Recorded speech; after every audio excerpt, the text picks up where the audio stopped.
Hey guys, Eric and Tom, 4Up Gaming. We're back with another battle report. It's been a little while since we've done one of these, but I actually brought a new army for the channel. Yeah. So this is the first. Different. It's a little different, Yeah. right? This is the first time that we're going to have the Order of the Green Lady on here. So before you guys see the army, just know that the entire army was 3D printed. Yes, I would love to support Mantic in all of their endeavors when it comes to all of their model making, but unfortunately, the only models that they make out of this whole range is the Greater Water Elemental and the Water Elementals. Centaurs. And the Centaurs, that's right, yeah, and the Centaurs, but I think the Centaurs are pretty old. The sculpts are pretty old and everything, and I just wanted to get something together super quick, something you guys could see on the channel, something that we could play with and have some fun with. And so everything of my army is completely 3D printed. The models, the bases, the movement trays, everything's 3D printed. Yeah. Looks good. It looks, yeah, it looks good. I mean, so definitely doesn't pass the test when you like hold it up here and look. You can definitely see it's not the best, but from what you guys are going to see, you know, for tabletop quality, I think it'll work just fine. It'll still look good as far as what you guys are going to see, but there again, it's not going to win any awards. I'm not going to win the Golden Demon or anything like that. Yeah, but no. Looks good. Tabletop quality. Yeah, it looks good. We want to bring more content for you guys with different armies, and I think this might be the most cost-effective way we can do it. Yeah. Because it's like $20 for a whole army. Yeah, I mean, it really was not very much to print all this at all. It may even be less than $20, and I can print a whole bunch of stuff. Yes, Mantic does have their own STL files that they're releasing, and yes, I do have the subscription to that.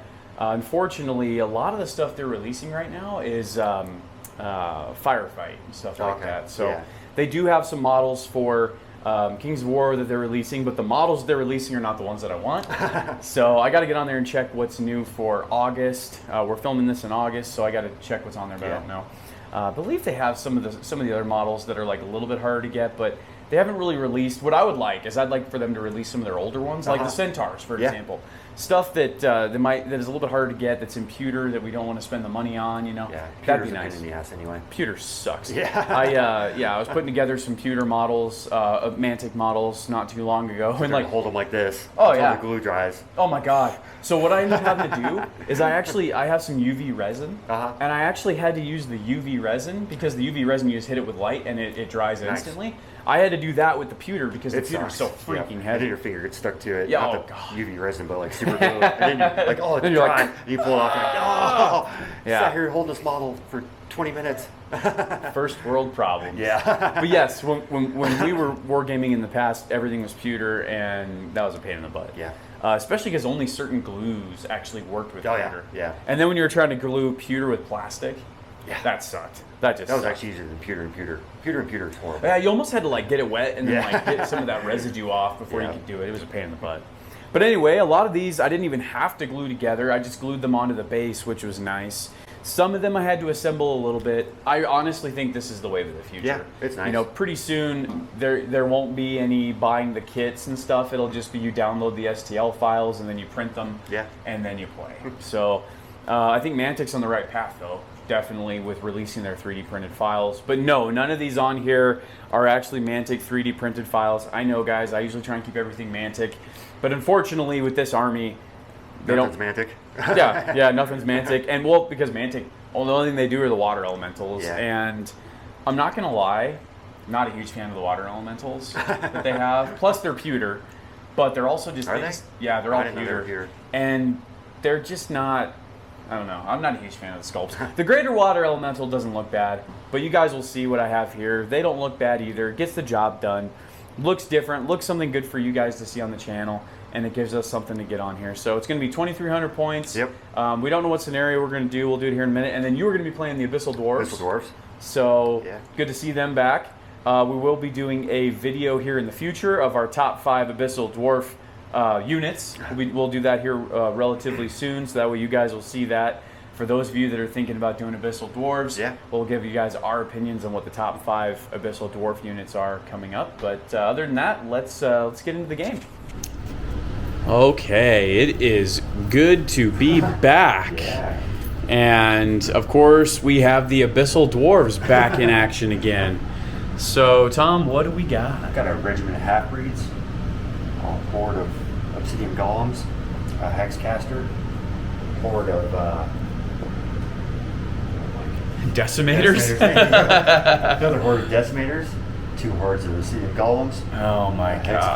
caster, 2 Wow. regiments of half-breeds, another horde of decimators with a little slave driver behind. Well, you definitely have 3 battle units or battle groups. Yeah, like always. You got 2 fast, 1 decimator, 1 horde holding it down.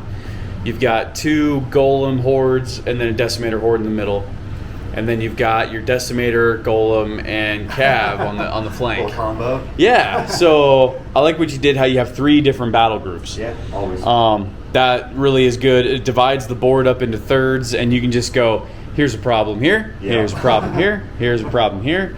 And you can stretch the entire board because you need to, because you got short little legs on those dwarves. So, They're faster than regular dwarves, which is weird. crazy. Yeah. How fast are the decimators? They're still 4. Oh, okay. But All right. everybody else is like significantly faster. Okay. Yeah, that's crazy. Again, so in case you guys were wondering, we'll go over this in a minute, but we are playing Smoke and Mirrors, which is another reason why Tom has completely spanned the entire board, because he doesn't know where my counters are. He knows where his counters are, but in the same token, if he stacks up everything on one side, then you're going to know where stuff is. So he's trying to keep it as spread out as possible. So that is the Abyssal Dwarf Army. I like it. Very balanced. And then each caster, so is the Hex caster inspiring too? No, he's the one who's not. Oh, okay. I was going to say, I didn't think the Hex 5 caster. points short of being All right. So everybody else inspired. Inspire. Okay, so that's the only flank that you have to worry about inspiring, but still, I mean, if you're going to give something else, I mean, God in heaven, you got golems. Yeah, that sucks. Don't you hate that? I know. Especially when you don't have War Gator drop. Yeah. Then it's like, Yeah, I mean, drop. I was like, I'm kind of screwed. yeah, that's never fun. All right, we'll go into what I brought for the Order of the Green Lady. All right, so for the Order of the Green Lady, I have 2 regiments of Order of Redemption. I've got a regiment of Brotherhood Centaurs. I have a champion of the Green Lady right there.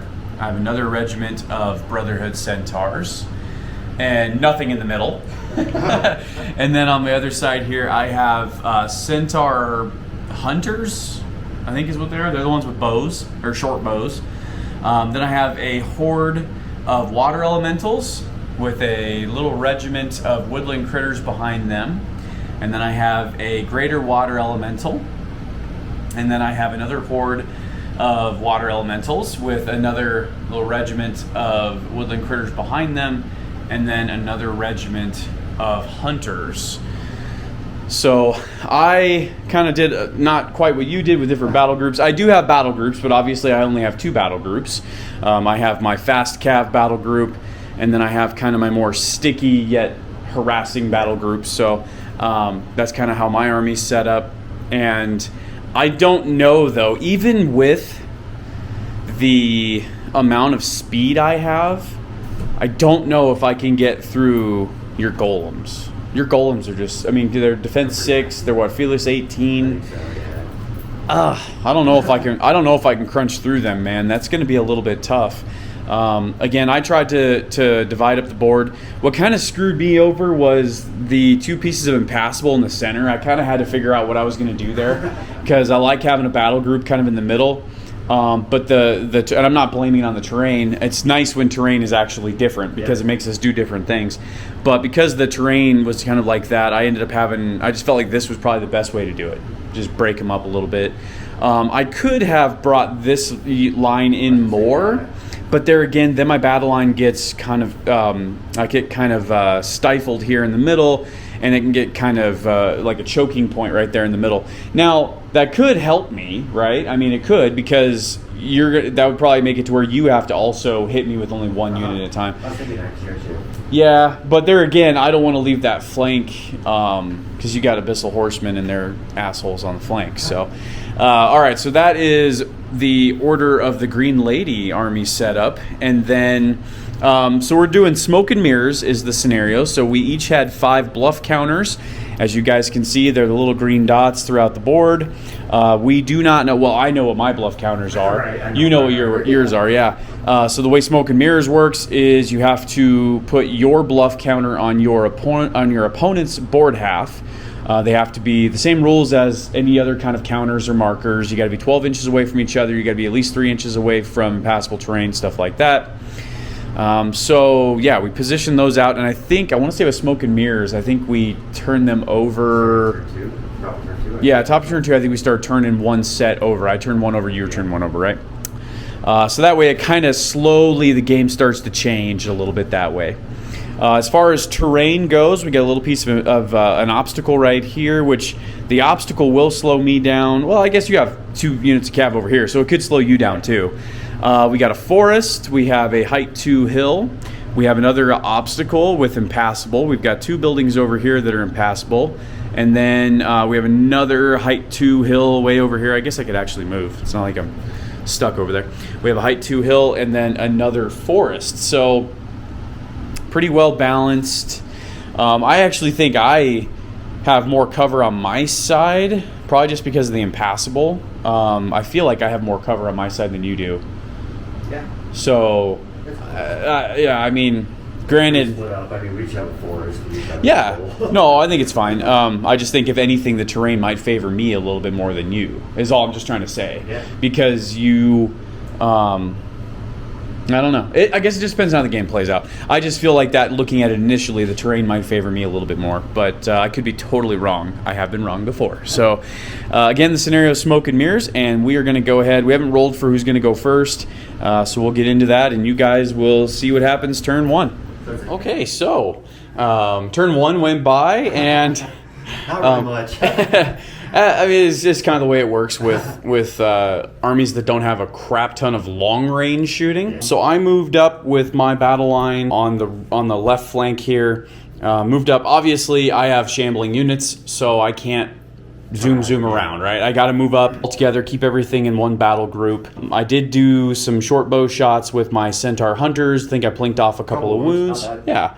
I did what Tom taught me, which is, shoot things in combat, or I'm sorry, shoot things in shooting that you can't always kill in combat. So, luckily on this side of the board, there are a couple of units that are defense 4, so it makes it easier for me to put wounds on. Yeah. If I was shooting against defense 6, I don't even know if I would have even put a wound, but that's just how it is. So put a couple wounds, moved everything up.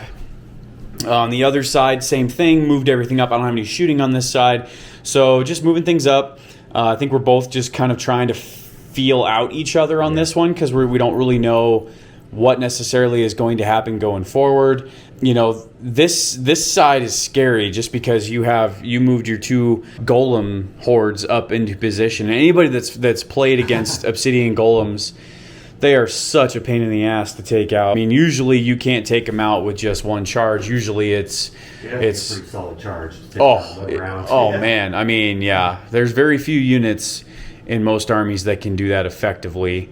So that's definitely something, if you guys are just getting into the game and your opponent is playing either rock golems or obsidian golems or something like that, you guys really have to watch them, because God, they can hit hard, and you don't want to play that game with them. So, and then of course over here I still have to worry about your decimators, because they're decimators, and you will decimate my army with them. So yeah, you will totally destroy me there. Then you got fast cav over here too. So this side I'm a little bit more weary about, honestly, than this. This side I can probably, at least just because I'm slower, you're slower, you do have a lot of shooting over here. You got a combined 48 shots over here. So when you do get in range to shoot something, it's gonna hurt, right? I mean, you're gonna lay down some major firepower, which is gonna suck. So I got to figure out some way of dealing with that. And then you did perfectly what somebody does in a battle group. You were able to peel. Yeah, you were able to see which side you felt was underpowered or whatever. and you were able to peel off this unit. So for example, this decimator unit right here, you were able to peel off from your middle battle line, because obviously I have nothing in my middle battle line. So now you get to take your middle battle line and you get to reallocate these resources to different sides. So you're pulling your 2 golems over here. That's a nasty side now. I mean, it was nasty before, but now it's even nastier, right? Your decimators, you're able to peel them this way, and now you can just have a gun line right there, and you still have some flankers and stuff like that. So that the 3 battle group thing is nasty. If you guys are out there and you guys are trying to figure out how to design a list, that is definitely a good way to do it. Now again, these are 2,300 point lists that we have here, so it's a little bit easier to do 3 battle groups. Smaller point totals, you may not be able to do 3 battle groups. Smaller battle groups. Yeah, or yeah, exactly. Or your battle groups is so many hordes, you got more regiments. Right, or your battle groups may be 2 units instead of 3, something like that. But it's always good to stretch the board with your battle groups. Going into turn 2, I think I'm going to be in range of you here soon. I think you might be in range of me. So it just depends if I do have range for charges, can I capitalize on the charges, right? And for you, if you're in range of shooting, can you capitalize on the shooting? And that's kind of going to be what turn 2 is. So we will go into, we'll go ahead and play turn 2 and we'll let you guys know what happens. Okay, end of turn 2, and stuff died. I trip charged your obsidian golems, which are usually the bane of my existence. Was able to kill it. Charge did it. It was close. That one wasn't so close. That one was close. Yeah, that one over there was close. This one, not as much, but yeah. So I was able to take off your obsidian golems, and then later on you shot off my water elementals, and you put, 5 wounds on the other one, so pretty good. Then going over here, you epically whiffed. I know. On my centaurs. 3 hits out of 18. Yeah, that was interesting. You don't normally whiff like that, but I'm happy when you do, because usually it's against me, so I'm happy. And then these dudes just completely shit punched my other centaurs. You did like 11 or 12 wounds, I think. Good. Yeah, it was pretty good. Took them out because then you rolled like a 9, I think, both times on their nerve. Yeah. So it was nasty. Like 7 and 8 or something. Yeah, so you totally wiped them out. And then over here, really good job too. You did 7 wounds, and then you rolled. You wavered them, right? Yeah. So they're wavered. So yeah, that was really good. That's not bad. That was really good. Yeah. The board is already starting to lose some shit. I'm just happy it's not just my units going off the board this time. But yeah, that was the end of turn 2. Oh, that's right. Now we get to turn over. Yep, we get to flip one over on our sides, right? Yeah. Mine is a 0, and yours a 0. Oh boy. So as of right now, we flipped over 4 counters. I have a 0, you have a 0, I have a 1, and you have a 1, and then that one over there is a 0 too, because that one I flipped over accidentally. So that was my bad. Not accidentally, it just flipped over by itself. So yeah, anyway. That's where we sit at the end of turn 2, and we'll see you guys turn 3. Wow. So it's been a little while since we played a game. And it's funny when you stop playing for a little while and you come back and play again. Maybe today. You have to pet your dice on like a weekly basis. Your dice are super angry at you that you did not play them for the last couple of months. 1 wound. One, like you literally. So what we're talking about mostly is this combat right here. So let's put this in perspective. You have a horde of lesser obsidian golems, right? Yeah. 18 attacks, hitting on 4s, crushing 2, and I have a unit of Bray, their Brotherhood centaurs, which are only 4s in defense and 14-16 nerve. For those of you that play Cav, you guys know that's kind of hot garbage. And for whatever reason, you just are epically whiffing on them. Oh, it's that. There's like. Oh yeah, there's been a couple throughout. Now you did. Now I will say you did do good over here though. You did wipe off my Order of Redemption. Oh, we got to turn over one. And actually, just so we can see. Well, you know what? Actually, I'm gonna wait on that one. I'm gonna turn this one over right here. Ooh, that one's a 2. And what'd you get? 2. Ooh, she had a 2. Damn. Now I almost would have liked to have turned that one over to see what that one is. Yeah, so sorry guys, we're jumping around here a little bit. A lot of stuff happened in turn 3. I took out your Obsidian or your Abyssal Horsemen. You took out both of the units that I threw in front of your Decimators. For those of you that don't know what Decimators are, they're probably, in my mind, one of the best. Like, for example, if we were to do a top 5 unit video on the Abyssal Dwarves, the Decimators are probably going to be on my list because they are awesome. You Bane Chant them. Hell, you didn't even have to Bane Chant the one. Yeah, they failed. And you failed the Bane Chant, and you still took my unit off. I mean, 25 attacks hitting on 4s. And then I get you only need 3s, but you did pretty good taking them off. Yeah. And then you took off my chaff. I mean, all they were meant to do was just be a roadblock anyway. But still, you still did what you had to. So, and I don't like having 50 shots facing my dudes. That kind of sucks. Yeah, you took off my units. I think I peeled off a couple of wounds. 4 wounds on one, 3 on the other. Killed your Abyssal Horsemen, and then you killed my chaff over here. Could not kill them, though, which I'm still shocked with. And by them, I mean my my other centaurs over here. I took out your Abyssal Horsemen by double charging with my Green Knight dude and my Order of Redemption. It's funny, man. It always works this way. Whenever I have 2 units of anything, one unit usually shines and the other unit does shitty, right? What happened over here? The one unit of Water Elementals you shot off the board. The other one has done pretty well. Yeah. Over here, you killed my other unit. You wavered him the first time and then killed him the second time. And then the other one has done fairly well. So it's weird how this shit works, but you know, there's no fucking rhyme or reason to it. So I guess that's just the way it is. We each have our 2 counters on the board, which are there and there. We have a 1 over here and a 1 over there, and still a lot of this game left to go. And I don't know what the hell is going to happen next. This is interesting because I got to decide what I want to do over here. I'm probably going to get shot up again, so I probably need to charge you, and hopefully I can kill you. I would, though. There's a part of me that wants to send my Green Knight here, and then coupling that with the Centaurs. Maybe, because you got 4 wounds on them. Yeah. They're what, Fearless 18? Yeah, pretty sure. Ooh, that's tough. Then again, over here, though, these guys aren't even hurt, and I need to do a lot of damage on them, too. 17? Okay. So, but still, man, I need to do at least...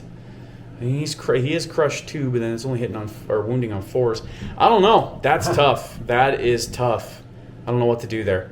What I want to do is charge those Decimators, but I don't know if I can take them off in just one round of combat. And then if I don't, obviously I leave a nice little juicy flank for you to be able to come in and hit there. So we'll have to see what happens over there. But all right, let's go ahead and go into turn 4. This has been top 4, man. This has actually been one hell of a game. So we'll see what happens next. All right, end of turn 4, and more of a slugfest. My guys hate me.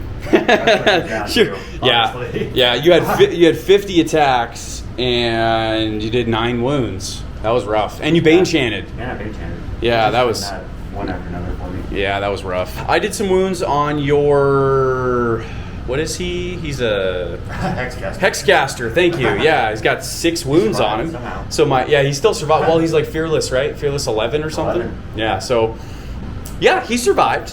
He survived, which was interesting. You double charged. Yeah. I charged in to one of your Decimator units. You double charged and hit my Greater Water, and he survived, which is nice. Good for me. That definitely holds that side down, which is nice.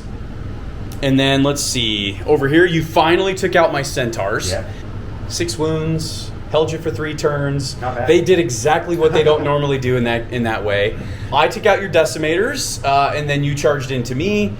Luckily, I was able to hold you off, though. I was a little worried, especially since what you did to them last time. I was a little worried. I'm not gonna lie. I've got 1 out Yeah. of 5. Yeah, It's just been bad rolls. It's been, the Bane Chanting has been rough for you this game. I think it's been a bad dice game. It's been a little rough. Yeah, it's been a little rough for you. But we all have those games. You less than the rest of us, but it does happen. They're just mad at you because you haven't played a game in a while. That's it. So we're going into turn 5. Yeah, I don't know what to say. We're going into turn 5, and none of us are really in a position to steal this game in any way, shape, or form. So it's going to be interesting to see what happens and how it happens here going into turn 5. So we'll see what happens. That was our first battle report in our first game in quite a while. Yeah. It started out really good. It got kind of silly a little bit there towards the end. Yeah, it was bad dice. Yeah, that was some interesting dice. Game. Like consistent. Like normally it balances itself out. You're like, oh, cool. Not in that game. It was just bad. Not in that game. I think I might have had 1 or 2 bad rolls, and likewise, I think you had 1 or 2 good rolls, and that was about it. So that's what caused the game. Yeah, that was interesting. Oh my God, that was interesting. What do you think about the Green Lady? They're a little weird, huh? Yeah. They're a little weird. I don't know. They're a little weird. I like them. I like them because they remind me of the Bretonnians in the terms of like the Brotherhood and stuff, and they have like the flying guys, don't they? The Forsaken or something?